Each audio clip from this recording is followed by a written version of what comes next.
जनसंवाद न्यूज, सत्य आणि विश्वासाची बातमी। अगस्त का वो 8 अगस्त इसलिए चुना गया क्योंकि वो 3 महीने का सीसी फुटेज किधर मिल नहीं सकता है, इसलिए वो डेट बराबर उन्होंने लिया था।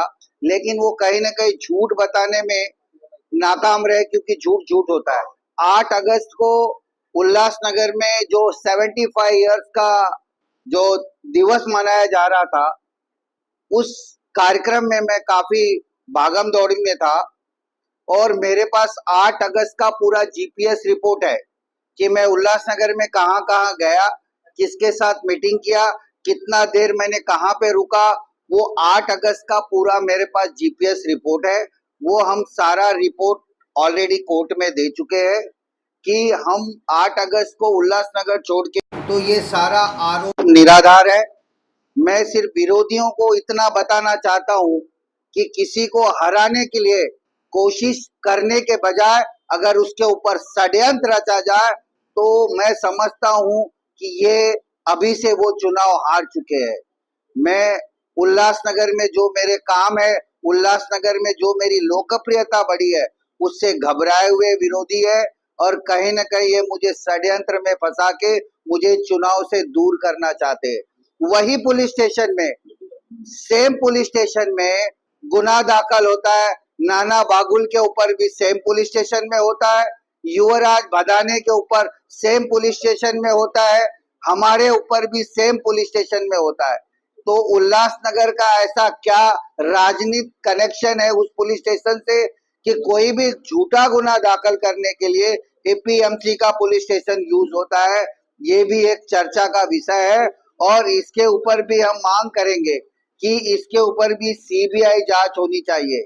8 अगस्त को अगर कोई भी साबित कर देता है मेरे ऊपर ये गुना दाखिल या जो भी खोटा गुना दाखिल करके मुझे फंसाने की कोशिश किया गया, मैं आज आपके सामने बहुत जिम्मेदारी के साथ बोल रहा हूं, अगर मेरे ऊपर ये गुना उन्होंने जो झूठा आरोप लगाया, अगर ये साबित होता है तो ये इलेक्शन ही क्या, मैं उल्लासनगर छोड़ के चला जाऊंगा अगर इन्होंने मेरे ऊपर सिद्ध कर दिया तो। क्यों?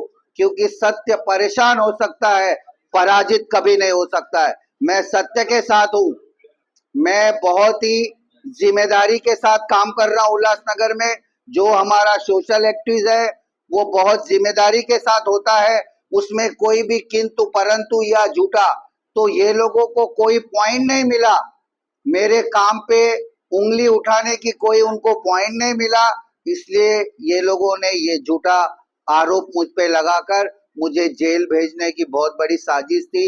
ये कैसे ही बड़ों का आशीर्वाद, बुजुर्गों का आशीर्वाद, लोगों का प्यार आशीर्वाद था कि आज मैं चुनाव में हूं और मैं डट के इनको चुनाव तक मुकाबला करूंगा। मुझे शक है कि इसके आगे भी मेरे ऊपर हमले हो सकते हैं। मुझे कहीं न कहीं चुनाव से रोकने के लिए मुझे वापस से कोई गुनाह दाखिल हो सकता है और मेरे ऊपर बहुत सारे षड्यंत्र रचे जा रहे हैं। मैं पत्रकार परिषद के माध्यम से मैं ये बताना चाहता हूं कि जो भी कुछ गुनाह दाखिल होगा या मेरे ऊपर कोई भी हमला हो सकता है। क्यों? क्योंकि ये लोग सारे क्रिमिनल माइंड है, इनको सिर्फ क्रिमिनल ही पता है किस तरह से हराने के लिए क्रिमिनल माइंड यूज किया जाए, क्योंकि इन्होंने शहर में सिर्फ गुंडा राज किया है। आज से 40 साल तक कोई शहर में विकास नहीं हुआ है। पूरा का पूरा शहर इन्होंने बेच दिया है, सिर्फ ठेकेदारों का शहर हो गया है, कमीशनों का शहर हो गया है, सिर्फ जगह हड़पना, बिल्डिंगें बनाना और कोई भी काम इनके पास नहीं है। मैं आप लोगों को इस चुनाव में जो सच्चाई है, सच्चाई के साथ लड़ रहा हूँ, गरीबी के साथ लड़ रहा हूँ, विकास के साथ लड़ रहा हूँ, डेवलपमेंट के साथ लड़ रहा हूँ। उस मुद्दों पे उनको चुनाव लड़ना चाहिए। जनता जनार्दन होती है, जिसको भी जनता फैसला करेगी चुनाव में वो जीतेगा, लेकिन ऐसे झूठे षड्यंत्र में किसी को फंसाना नहीं चाहिए। मैं सब लोगों से, शहर वासियों से विनती करता हूं कि इन लोगों को इस बार उखाड़ फेंको, क्योंकि ये जीत तो सकते नहीं, सिर्फ ये षड्यंत्र रचते हैं। इसके पहले भी नगर सेवक के चुनाव में धर्मेंद्र गुप्ता के ऊपर भी इसी तरह का आरोप लगा के उसे इलेक्शन में रोका गया। तो ये सारे लोगों का यही षड्यंत्र है कि अगर आपसे वो जीत नहीं पा रहे तो आपको झूठा षड्यंत्र लगा के जेल भेजेंगे। ऐसे षड्यंत्रकारियों को इस बार जनता बहुत ही कठोर जवाब देगी और इस शहर से उनको पूरी तरह से नकार देगी। देखिए, उन्होंने जो मेरे ऊपर आरोप लगाया वो जनता समझ चुकी है।